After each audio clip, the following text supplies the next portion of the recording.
I'm Mario DeSanto, and today is a very important day because we are going to be looking at some fan mail. Let's open this baby up. You've got mail.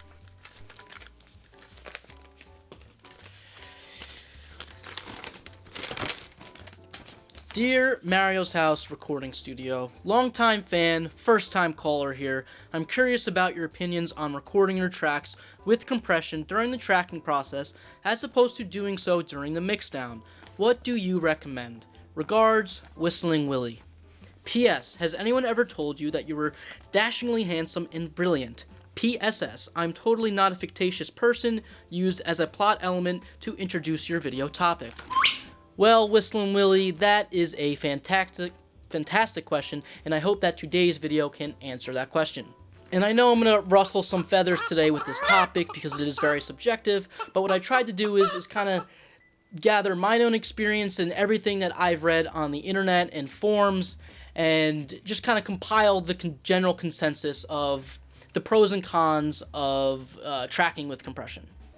And depending on whether you record in the box or out of the box, you're going to have some different takeaways from this video. But either way, I think you're going to learn something. So without further ado, let's just get straight ahead with the pros and cons. Pro number 1, saves time. This is the first and obvious advantage of tracking with compression. By doing so, you're avoiding having to do this at a later time during the mixdown. Now, this might not be that important for the average bedroom recordist, but if you're in a professional setting, this is important to keep in mind if budgets are low and time is on the crunch. Pro number 2, prevents peaking. By using a compressor, you are limiting the dynamic range of your audio signal and subsequently reducing any peaks that are present there. This is important because you don't want to overload your console, the tape you're recording on, your analog to digital converter in your interface. And, these are all going to be sources of distortion if these really loud signals are overloading the input. So once again, by using compression, you're going to be limiting these peaks. Pro number 3, the sweet zone. And this is very similar to the last advantage, where the reduced dynamic range of your signal is going to allow you to record in the sweet zone. And by sweet zone, I mean recording your signal as hot as possible without causing any clipping or distortion in your recording medium. By maximizing the signal you're recording without introducing any audible distortion, you are inherently lowering the noise floor on your track. This is going to help in your gain staging if you're familiar with that definition. And this is more true really in the tape realm than the digital realm. When it comes to the base layer of track noise, tape hiss is going to far outweigh anything you're going to encounter when recording digitally. In a properly set up recording room, you're going to want to record your signals at 0 VU on your meters.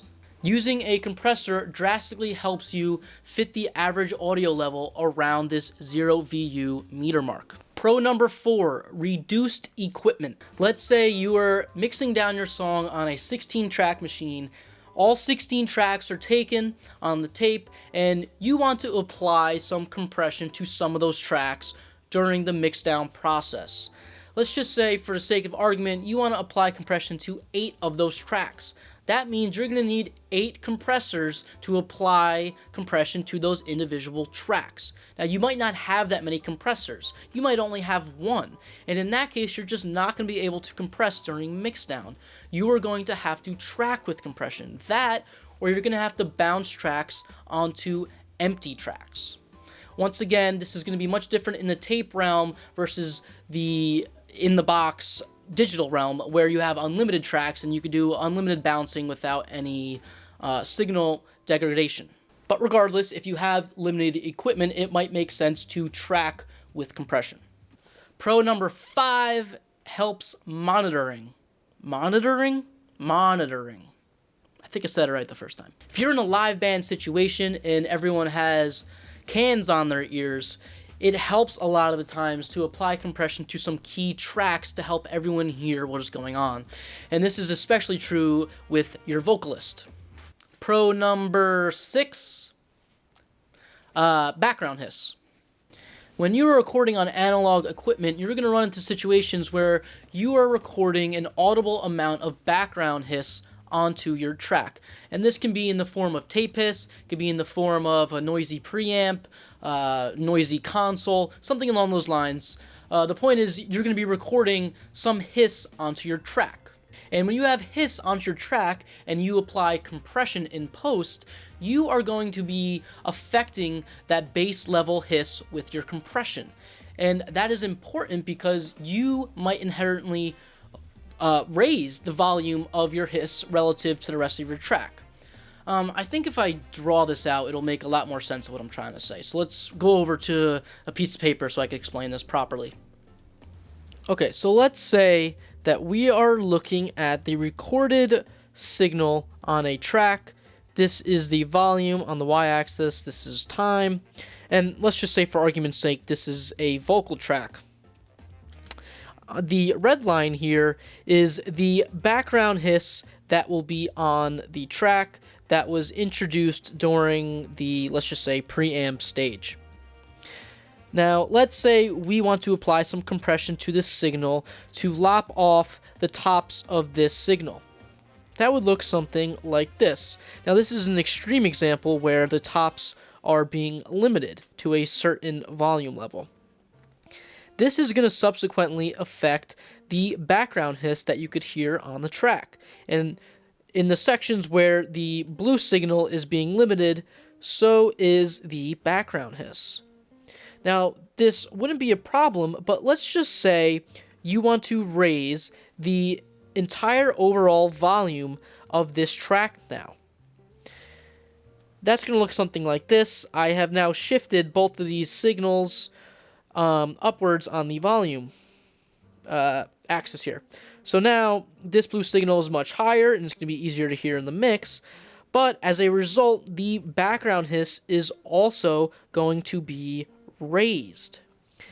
Now, if we were to track with compression instead, we would be printing this red line for the background hiss, and we would be chopping off the tops of this audio signal for when it's being printed on the tape or in your interface, thus avoiding the issue caused by compressing an already recorded track. Hopefully that makes sense. So once again, tracking with compression will avoid this issue. Con, commitment. You are going to have to commit to whatever you print on your take. And to me, this is really the only con worth mentioning. If you are compressing while tracking, you cannot go back once that track is recorded. The compression that you have on there is there forever. You can't uncompress it. And this may seem very daunting to some people in their beginning stages of recording music. And if you were just starting out in the recording realm and have little idea of how compression affects your signals, you're not going to want to track with compression. You are going to want to wait until the mixdown process to apply your compression. If you wait until the mixdown process, you're going to have the liberty of being able to turn some knobs during playback and learning how your compressor is going to affect the signal. You could try different ratios, different attack times, different release times. You could try different pieces of equipment to see how they differently affect your signal. All this experimentation is going to be crucial for you when you're just learning the ropes about compression. And since compression is such a hard concept to grasp at first, and most of the times it's so subtle, I think it's very important that you keep this in mind, that you really need to experiment and just get wild with it. Try crazy things, try extremes, try limiting your signal and seeing the obvious pumping you're getting from the compression taking hold. And then once you get a good handle on that, then you can move to tracking with compression. And you're going to also quickly learn that the specifics of compression are not as crucial as they may seem at first. No one is going to be able to tell the difference between using a ratio of 6:1 versus 3:1 on your guitar track in your final mix. It's not going to be an audible difference. Same thing goes for attack times. If you're using, let's just say, a 12 millisecond attack time versus a 20 millisecond attack time on your vocals, the possibility of someone noticing that difference in the final mix is very low and likely not going to make that big of a difference. And as long as you're somewhat in the ballpark, you're going to be fine. And as I said in the beginning of this video, some people are probably going to be upset with that advice, but I think it's relatively true for most situations. And remember, it's always good to play it safe. Always track with light compression. You don't want to be too heavy-handed because you can't overdo it. It's much better to do 2 stages of light compression than overdoing it and completely ruining the recorded track. And as I've gotten more comfortable with using compressors as a tool as a recording engineer, I rarely ever track without compression now. And this is, in my opinion, really crucial when recording to tape because you already have a limited number of tracks. You don't want to be doing a lot of bouncing in the mixdown process. There's some minimal signal degradation involved with bouncing as well, and the problems I expressed about tape hiss becoming an issue, it's way easier to get something in the ballpark while you're tracking, and then doing some minor tweaks during the mixdown if needed. At the bare minimum, I at least put some compression on there just to catch the occasional peak and to avoid any overloading on my equipment. And remember, before you even think about putting any compression on your tracks, you are going to want to fix the signal at the audio source. Being a better musician is going to help incredibly here because a better musician is going to be able to control their dynamics with their instruments and avoid any peaking and adjust volume as needed relative to the rest of the instrumentations on the song. Additionally, better mic placement can alleviate a lot of issues. By simply backing your microphone away from a source, you can avoid a lot of peaking that is going to be present on your audio signal. And this is often fixed in post with the compressor, and a lot of times it's not even needed. And my last comment has to do with where in your signal stage you're going to be applying the compression. And this is important because your signal chain is going to be transforming your audio signal in a lot of different ways. Let's just start from the very basic principle of sound waves reaching the diaphragm of a microphone, the diaphragm converting that sound wave signal to an electric signal, which goes to your console, which goes through a transformer and an amplifying stage, which then gets sent to your tape machine that changes the electrical signal and puts metal oxides onto a piece of tape. It's so complicated. The point I'm trying to make is there's multiple transformations of your audio signal here, and it's never going to be exactly the same in each stage. And depending on where you apply that compression, it's going to affect the signal slightly different. It might not be enough of a difference to notice, and it might be really semantic that I mention it at all, but I do think the way a compressor affects a signal coming straight from a microphone versus straight from a tape machine is different. And the same thing can be true pre-analog to digital converter and post-analog to digital converter on your interface. I do think that audio signal will behave differently when using compression or EQ or anything for that matter. It is a different signal. And above all, if you have the equipment, why not use it? All this equipment that you have on your wall is not meant just to look pretty and collect dust. It's meant to be used as a tool, as a recording engineer. So why not use it during your tracking process? I would love for some feedback in the comments on what you guys think. What are your personal practices? Do you track with compression? Do you never track with compression? Do you think it's unnecessary in the digital world and recording in the box?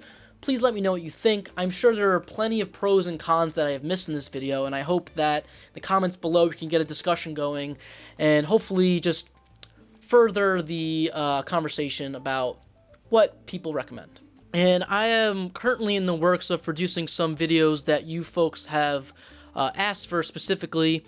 I'm currently working on a how to do a garage drum video. I'm also working on how to make a 70s recording, garage vocals. I got plenty of things, so please stay tuned. I'm sorry it's taking long. I don't, unfortunately, do not have the liberty of working on these videos full time, so it does take a while sometimes. I apologize for that.